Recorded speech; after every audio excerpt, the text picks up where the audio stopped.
मुंबईतील चेंबूर-वाशी नाका परिसरात मुसळधार पावसामुळे मोठ्या प्रमाणावर पाणी साचले आहे.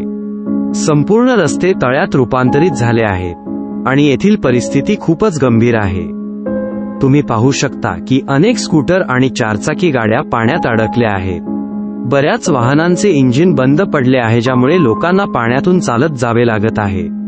काही ठिकाणी तर पाणी गुडघ्यांच्या वरपर्यंत पोहोचले आहे. या गंभीर परिस्थितीत रस्त्यांवरचे नागरिक एकमेकांना मदत करताना दिसत आहेत. काही जण खड्डे कुठे आहेत हे हाताने दाखवून अपघात टाळण्याचा प्रयत्न करत आहेत. नेहमी गजबजलेल्या या परिसरात आज भीतीचे वातावरण आहे. स्थानिक नागरिक वाहन चालकांना योग्य रस्ता दाखवत आहेत, कारण या पावसामुळे वाहतूक अत्यंत संथ झाली आहे.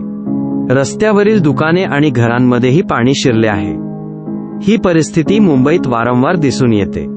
प्रशासनाने या भागाकडे विशेष लक्ष देणे आवश्यक आहे, कारण प्रत्येक वेळी मुसळधार पाऊस झाला की येथील नागरिकांचे खूप हाल होतात. ही होती चेंबूर-वाशी नाका परिसरातील सद्यस्थिती. लोकमत मराठीसाठी मुंबईहून गणेश जयस्वाल यांचा अहवाल.